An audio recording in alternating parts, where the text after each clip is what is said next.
안녕하세요. 오늘은 미국 민주당을 적극적으로 특히 돈으로 후원을 하는 소로스의 정책 가운데는 페미니즘을 굉장히 지지를 합니다. 그래서 미투 운동을 전 세계적으로 일으키는 사람도 바로 소로스입니다. 그런데 이 소로스는 페미니즘뿐 아니라 페미니즘이 많이 일어날수록 그 사회에서는 여성들이 자기 정체성을 위해서 남성과 결혼할 필요가 없다든지 애를 낳기 싫어한다든지 이렇게 사회에서 잘 나가는 여성으로 변모하기를 원하죠. 그래서 결국은 애를 더 안 낳게 되는 그런 상황이 오게 되는 것인데, 그래서 이제 소로스의 정책을 보고 인구를 감축시키려는 그런 의도가 있다라고 보는 사람도 많아요. 근데 이제 소로스는 동성애를 합법화시키는 거, 또 성적인 정체성을 희미하게 하는 거, 또 트랜스섹슈얼 같은 경우도 심리적으로 합법화해서 기존에 있던 남녀의 성구분을 완전히 무너뜨리자. 그래서 이런 성교육을 시켜야 된다. 심지어는 학교에서도 이런 교육을 할 수 있도록 추진하고 있습니다. 그런데 이제 이를 위해서 낙태를 찬성하는 사람들이 굉장히 미국에서 한때 캐너버라는 대법관을 트럼프가 지지를 하게 됐는데, 캐너버는 낙태를 반대하는 사람이었어요. 그래서 그것에 대해서 소로스는 낙태 찬성 쪽으로 가기 때문에 페미니즘, 여성들이 굉장히 국회에 몰려와가지고 한바탕 소란을 벌이기도 했습니다. 그런데 이제 제가 왜 페미니즘이 한국에서 이토록 한국 민주당 또 심지어는 현 정부를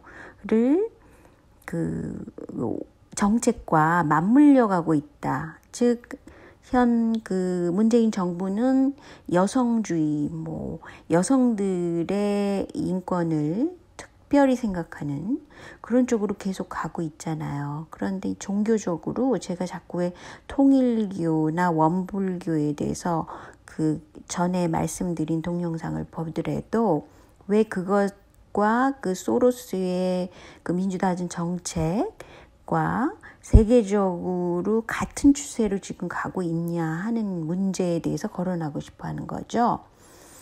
그런데 이제 통일교도 보면은요, 통일교가 페미니즘을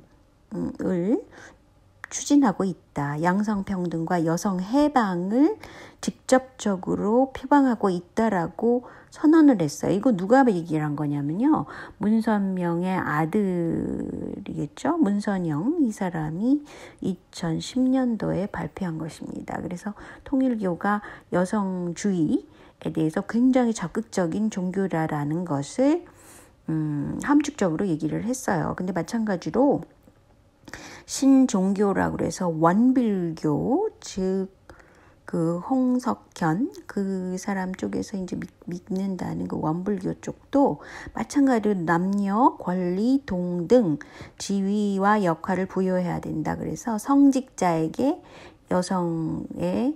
여성도 이제 성직자로서 활동할 수 있게 여성 교무 제도를 확립하게 됐죠.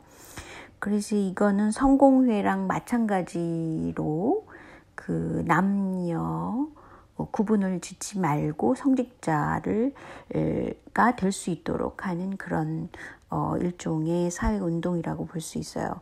그런데 왜 종교적인 이런 통일교나 원불교 쪽에서 페미니즘을 강력히 밀까? 그리고 왜 소로스가 페미니즘을 강력하게 밀고 여성들을 또 이용해요. 정치적인 힘으로써. 그러니까 성소수자나 여성주의자들이 지금 현재 미국 민주당을 밀어주기 때문에 국경을 만들자라고 하는 트럼프를 반대하는 쪽으로 가고 있다는 거죠. 그러니까 정치적인 힘이 그만큼 페미니스트가 되는 겁니다. 그런데 제가 이 페미니즘을 얘기하면서 드루킹의 말을 굉장히 중시하지 않을 수가 없어요. 왜 그러냐면 드루킹이 큰소리 빵빵 치면서 뭐라 그랬냐면요. 문재인 대통령에 대한 여론에서 여자들, 대선 당시 주부들의 62%가 문재인 대통령을 좋아하지 않았어요. 후보로서. 그런데 이제 댓글 작업을 열심히 했더니 여론이 바뀌었다. 그래서 지금은 62%가 문재인 대통령한테 호감을 갖고 있다. 이렇게 얘기를 했거든요. 근데 이제 이 사람이 드루킹이 특별히 여성들의 그 사이트를 공략을 했어요. 세이맘이라는 것도 그렇고 그 미국에 있는 빨리쿡 그런 것도 그렇고 그 여성들을 공략하기 위해서 이 사람이 일부러 이런 구조를 만들어 가지고 그 여성 팬들을 많이 만들었죠. 근데 여성들이 굉장히 감성적으로 풍부하기 때문에 또 돈을 쓰는 사람들이잖아요. 그래서 수제 비누 판매 업체인 플로랄맘이라는 거를 직접 드루킹이 운영을 했죠. 그래갖고 그 돈 수백만 원 들여가지고 친문선양 방송에 광고를 막 했죠. 그래서 플로랄맘도 그렇지만 여성들을 겨냥한 그런 시스템을 만든 거죠. 가령 예를 들어서 플로랄맘에서 돈을 벌었으면 그 다음에는 정치 신세계 알죠? 권순욱 그 사람이 하는 팟캐스트에 광고를 때리는 거죠. 이런 식으로 서로 돈까지 주고받는 그런 상황에 이르렀던 것이에요. 그런데 이제 무슨 일이 또 있냐면요. 이 드루킹이 맨 처음에 킹크랩 아시죠? 기계적으로 막 돌리는 그 매크로 작업을 으로 만든 첫 작품이 뭐였냐면 잊지 말아야 될 것이 바로 유시민 총리라는 키워드의 급상승이었습니다. 그러니까 수작업으로 하던 게 아니라 그 기계 작업을 한 게 바로 매크로 프로그램 개발이고 그게 킹크랩이잖아요. 그거를 제일 먼저 실험한 것이 단어가 유시민 총리였어요. 좀 섬찟하지 않나요? 그래서 아직도 매크로 법이 만들어지지 않고 있습니다. 그 말은 계속해서 이것을 통해서 민주당 현재 문재인 정부 하에 유시민 쪽에서 무언가를 계속 공모하고 있다고도 말할 수 있죠.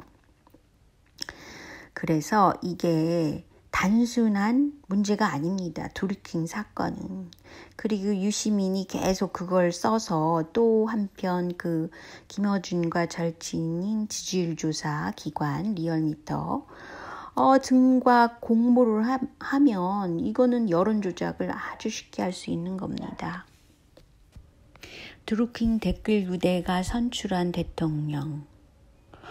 그분이 계속 마치 합법적으로 선출된 대통령인 양 지금 정권을 이끌고 있죠. 그런데 대선 바로 직후에 국민의당 현재 바른미래당 있죠. 바미당한테 더불어민주당이 대선 관련해서 서로 고발한 것을 취하하자, 없애자 하면서 드루킹이 연루된 사건을 포함시켰다는 거예요. 이거를 많은 분들이 모르고 지나가더라고요.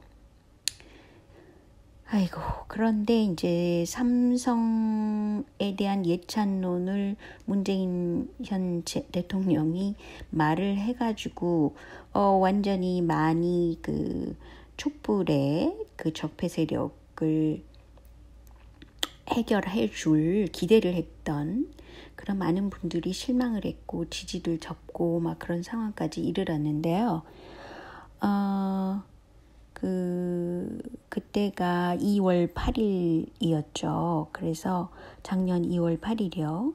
그래서 삼성이 우리 경제 성장을 이끌어줘서 감사한다라는, 그러니까 이재용을 풀어달라라는 간접 메시지를 전했던 것이 누구였냐면 문재인 대통령이었다는 것이죠. 그래서 오늘은 그 페미니즘에 대해서 또 종교, 신종교와 그 연관된 그 페미니즘, 그리고 소로스가 페미니즘을 적절히 이용해서 지금 현재 추진하는 정책들, 그리고 드루킹의 활약에 대해서 말씀드렸습니다. 자, 오늘은 여기까지만요. 안녕히 계세요.